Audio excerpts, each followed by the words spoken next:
इस न्यूज के प्रायोजक हैं servo step power private limited, servo step for strong tomorrow और अयाज परफ्यूम्स।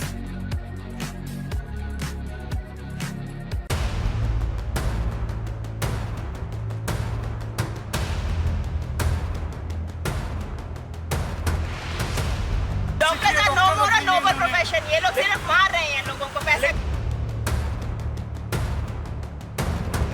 इलाज में लापरवाही के कारण उत्तर प्रदेश में जिलाधिकारी समेत कई प्रतिष्ठित पदों पर रहे लोकप्रिय रिटायर्ड आईएएस अधिकारी वीरेंद्र सिंह की मृत्यु को लेकर अपोलो हॉस्पिटल के खिलाफ जमकर प्रदर्शन करते हुए कार्रवाई की मांग की गई।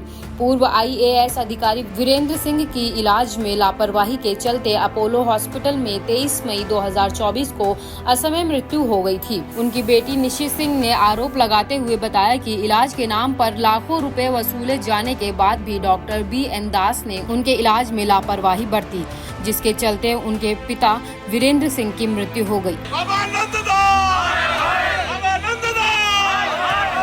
वीरेंद्र सिंह की बेटी निशी सिंह व अन्य परिवारजनों ने अपोलो हॉस्पिटल प्रशासन से असमय मृत्यु का शिकार हुए पूर्व आईएएस अधिकारी वीरेंद्र सिंह के परिवार को न्याय देने के लिए डॉक्टर बी.एन. दास का लाइसेंस रद्द करने और उनके खिलाफ एफआईआर दर्ज करके इंक्वायरी करने और इंक्वायरी पूरी होने तक उन्हें सस्पेंड किए जाने की भी मांग की। बाबा नंद दास को दूर भगाओ, दूर भगाओ, दूर भगाओ। अपोलो वालों होश में आओ, बाबा नंद दास को दूर भगाओ, दूर भगाओ, दूर भगाओ। मेरा नाम निशी सिंह है और मेरे पिता श्री वीरेंद्र सिंह, उनको न्याय दिलाने के लिए जिनकी असमय मृत्यु हुई और वो भी मेडिकल नेग्लिजेंस की वजह से, ये बहुत ही दुर्भाग्यपूर्ण हमारे लिए हृदय विदारक घटना है कि एक बेटी को इस तरह की लड़ाई लड़नी पड़ रही है, जो कि अपनी बाप का इलाज कराने अपोलो हॉस्पिटल आई थी, लेकिन डॉक्टर बाबा नंद दास की लापरवाही का शिकार मेरे पिताजी हुए।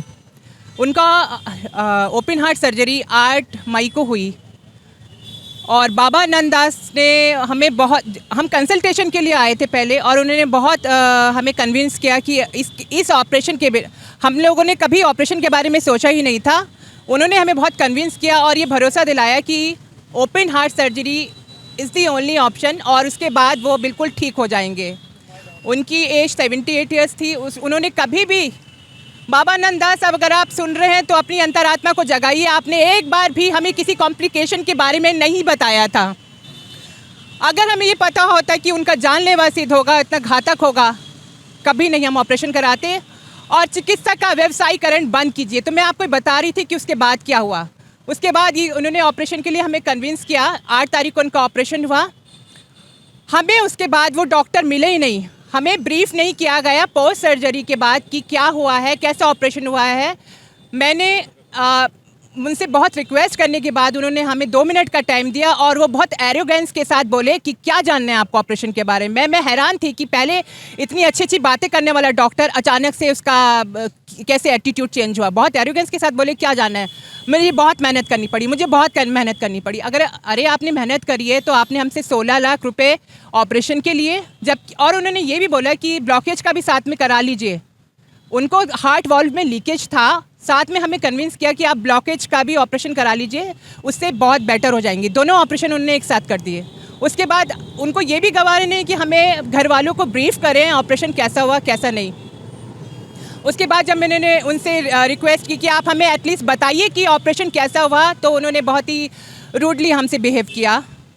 उसके बाद सबसे बड़ा लैप्स इसमें यह है कि एक भी बार इको नहीं हुआ, जबकि पोस्ट सर्जरी आप कहीं पे भी पता कर लीजिए, कार्डियोलॉजिस्ट आपको बताएगा कि post surgery, open heart surgery के बाद इको ज़रूरी होता है, स्पेशली हार्ट वॉल्व सर्जरी जब होती है तो उसमें जानने के लिए कि हार्ट कैसा काम कर रहा है। तो इको नहीं हुआ। वो 15 दिन आईसीयू में रहे और उनकी कंडीशन डिटोरिएट होती रही।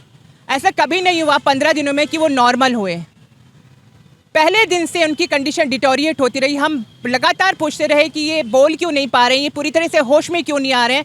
उनके अंदर स्ट्रेंथ इतनी नहीं बची थी कि वो हाथ से चम्मच भी पकड़ ले, खाना भी मैं खिलाती थी जाके आईसीयू में। उनके पास कोई जवाब इसका नहीं था कि वो 15 दिन में एक बार भी होश में क्यों नहीं आए। वो आधे अर्ध मूर्छित अवस्था में रहे आईसीयू में। उसके बाद 13 तारीख को हमें वो इंसिस्ट करने लगे कि आप इनको डिस्चार्ज कराइए, घर पे रिकवरी होगी। मैं बहुत हैरान रही, मेरी माताजी जो कि अब वो भी एक पेशेंट बन गई, हाइपरटेंशन की शिकार हो गई हैं। ये डॉक्टर्स ये नहीं देखते कि एक जीवन जाता है, क्या इनके लिए जान इतनी सस्ती है?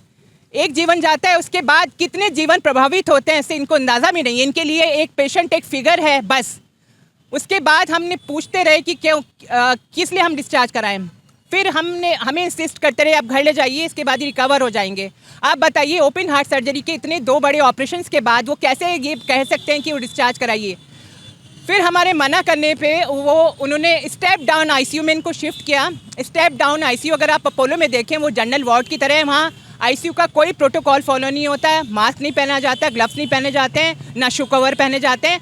वो स्टेज तब आती है जब पेशेंट जो है बिल्कुल नॉर्मल हो जाता है। अब मैं जानना चाहती हूँ बाबा नंददास से कि 5 दिनों के बाद आपने कैसे हमें ये अप्रूवल दे दिया था कि इनको आईसीयू में शिफ्ट कराया जाए? वो भी मेरे पास है, मैं आपको दिखाती हूँ।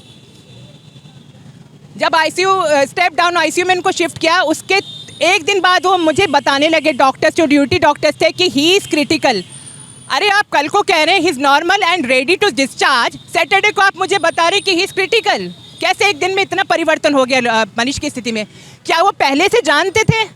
क्या वो पहले से जानते थे कि बात उनके हाथों से निकल गई है? They have messed up the operation. इसका मतलब वो जानते थे, इसीलिए वो हमें इंसिस्ट कर रहे थे कि घर ले जाएं। और we were not provided with the CD also, ना इको की, ना प्री ऑपरेशन, ड्यूरिंग ऑपरेशन कोई CD हमें प्रोवाइड की गई, ना प्री ऑपरेशन कोई ब्रीफिंग हुआ कॉम्प्लिकेशंस का, ना पोस्ट ऑपरेशन कोई भी ब्रीफिंग किसी तरह का हुआ। और इसके बाद इन्होंने पल्ला झाड़ लिया। जब उनकी कंडीशन बहुत डिटोरिएट होती रही, बाबा नंददास ने मिलना भी ज़रूरी नहीं समझा। उस 15 दिनों के दौरान वो शायद ही हमसे पर्सनली बात की होगी उन्होंने। अब आप क्या चाहती हैं? हमारी मांग पहली ये है कि बाबा नंददास के खिलाफ FIR की जाए, और अपोलो हॉस्पिटल से मैं दरख्वास्त करूंगी, ये अपील करूंगी कि उसके खिलाफ इंक्वायरी की जाए। ये लड़ाई एक बेटी की अपने पिता के लिए है और मैं आप सबका सहयोग चाहती हूँ इसमें।